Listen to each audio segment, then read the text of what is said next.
नमस्कार दोस्तों, जय जोहार। मैं कौशल तिवारी और बिहनिया संझा में आपका स्वागत है। यदि किसी ने इस सरकार के खिलाफ सवाल उठाए या सरकार के कार्यों को, भले वो गलत हो, साथ न दे तो क्या उन्हें भुगतना पड़ेगा। ये बात किसी और ने नहीं, वित्त मंत्री ओपी चौधरी ने विधानसभा चुनाव के समय ही कह दिया था। और आप लोगों को मैं स्पष्ट कर दूं कि उस भारतीय जनता पार्टी का एक हिस्सा होने के कारण मैं भी बहुत पावरफुल व्यक्ति रहूंगा। ये चीज आप लोगों को पता है। और आप लोग जो सही चीज के लिए, सही चीजों के लिए मेरा साथ देंगे, उनके लिए मैं हमेशा साथ रहूंगा। जो सही चीजों के लिए साथ नहीं देंगे, उनके ऊपर मैं कहर बनकर टूटूंगा, ये याद रखें। तब क्या पूरी तरीके से फेल हो चुकी कानून व्यवस्था के मामले में, युवाओं को रोजगार देने के मामले में या बस्तियां उजाड़ने के मामले में, क्या अब यह सरकार उस ओपी चौधरी के बयान को अमली जामा पहना रही है? ये बड़ा सवाल इसलिए उठ रहा है क्योंकि लगातार जिस तरीके से आम लोगों की नजरों से यह डबल इंजन की सरकार उतर रही है, उसके बाद जो फैसले आ रहे हैं, जैसे 57,000 शिक्षकों की नियुक्ति की मोदी की गारंटी थी, लेकिन यह गारंटी अब पूरी नहीं हो पाएगी क्योंकि स्कूल ही बंद किए जा रहे हैं युक्ति युक्तकरण के नाम पर। और स्कूल बंद किए जाने को लेकर रायगढ़ के डीपापारा में ही विरोध शुरू हो गया है और भी सैकड़ों स्कूल बंद किए जा रहे। तो दूसरी तरफ महतारी वंदन योजना के तहत सभी महिलाओं को 1,000 रुपए दिए जाने थे, लेकिन वह सभी को देने की बात तो दूर, अब 70,000 महिलाओं के नाम काट दिए गए। तो अपनी कमजोरी छुपाने के लिए सरकार क्या अब बस्तियों पर कहर बनकर टूटेगी ताकि शहरी मतदाताओं को प्रभावित कर सके कि वह विकास की नई गाथा लिख रही है? ये सवाल सिर्फ नकटी का नहीं है, जिसका नया नाम अब सम्मानपुर है। वहां विधायकों और सांसदों के बंगले बनाने के नाम पर बस्तियों को उजाड़ने का जो खेल चल रहा था वह बेहद विवाद में है। लेकिन राजधानी का मामला होने के कारण क्या सरकार बुलडोजर चलाने से पीछे हट गई या बाद में चलाएगी मामला ठंडा हो जाने पर, कहना बड़ा मुश्किल है। क्योंकि रायगढ़ में भी करोड़ों अरबों रुपए के मेरिन ड्राइव का सपना देखा गया है या रायगढ़ के बड़े लोगों को यह सपना दिखाया गया है, और इस सपने को अमली जामा पहनाने के लिए 2, 4, 20, 25, 50 नहीं बल्कि 295 घर तोड़े जाएंगे, यानी समूची बस्तियां उजाड़ दी जाएगी। इस योजना में 44 करोड़ रुपए तो HSCL ही दे रहा है। इसके अलावा भी राज्य सरकार और दूसरे मदों से करोड़ों रुपए यहां लगाकर मेरिन ड्राइव बनाया जा रहा है। और मेरिन ड्राइव किसके लिए बनता है यह किसी से छिपा नहीं। राजधानी रायपुर में है, कौन से गरीब घर के लोग वहां जाते हैं? बड़े लोगों के लिए फुर्सत के क्षणों का वह मनोरंजन का केंद्र होता है, और यही रायगढ़ में भी बनाने की योजना को ओपी चौधरी अमली जामा पहना रहे हैं।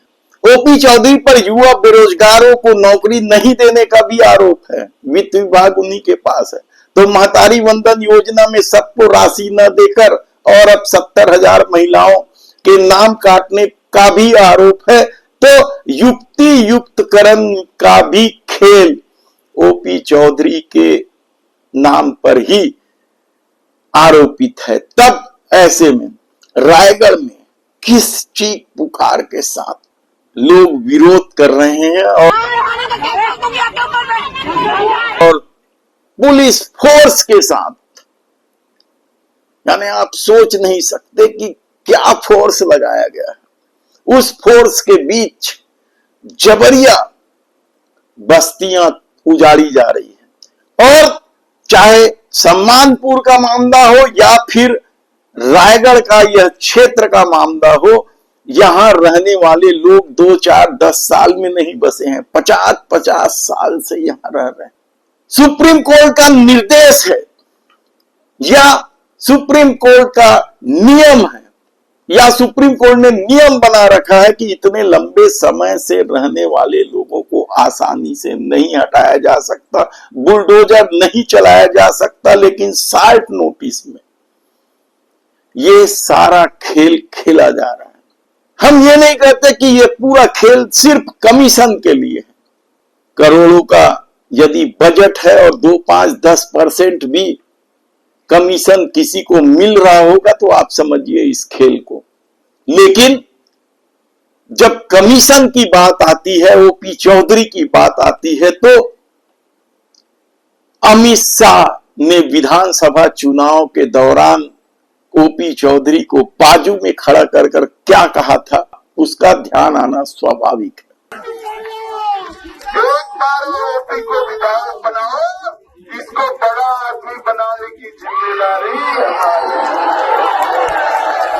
तो बनाओगे ओपी को विधायक, बनाओगे, कमल के निशान पर बटन दबाओगे।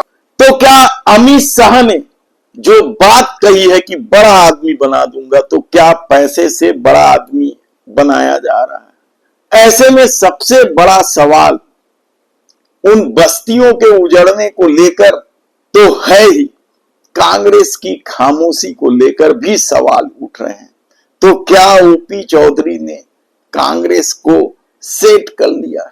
हालांकि कांग्रेस कई मामलों में सरकार के खिलाफ आंदोलन कर रही है, युक्ति युक्तकरण का मामला हो या स्कूल बंद होने का मामला हो, लगातार सरकार आंदोलन तो कर रही है। लेकिन रायगढ़ में मेरीन ड्राइव बनाने को लेकर जो योजना बनाई गई है, जिस तरीके से बस्तियां उजाड़ी जा रही हैं, यह चिंता का सबब इसलिए होना चाहिए क्योंकि ऐसे में तो सब कुछ अवैध कब्जे में तब्दील हो जाएगा और सरकार की मनमानी बढ़ जाएगी। क्या सिर्फ अपनी महत्वाकांक्षा को पूरा करने के लिए मेरीन ड्राइव के नाम पर बस्तियां उजाड़ी जा रही हैं? ऐसे कितने ही सवाल आप उठा लें, लेकिन सत्ता यदि मनमानी पर उतर आई है तो फिर युक्ति युक्तकरण का मामला हो या कर्मचारियों के नियमितीकरण का मामला हो या फिर दूसरे ठेकेदारी में कमीशन खोरी का मामला हो, बड़े बड़े अफसर किस तरीके से बचा लिए जाते हैं, इसका कई उदाहरण है, लोगों ने देखा है। और कहा जा रहा है कि रायगढ़ क्षेत्र में तो जिस तरीके से वित्त मंत्री अपनी चला रहे हैं वह किसी तानाशाही से कम नहीं है। इस तरह के आरोप भी अब खुलकर लोग लगाने लगे हैं। तब ऐसे में सवाल ये है कि क्या सरकार ने सचमुच ये तय कर लिया है कि यदि लोग उनके साथ नहीं आ रहे हैं तो फिर उन्हें परिणाम भुगतना पड़ेगा। धन्यवाद।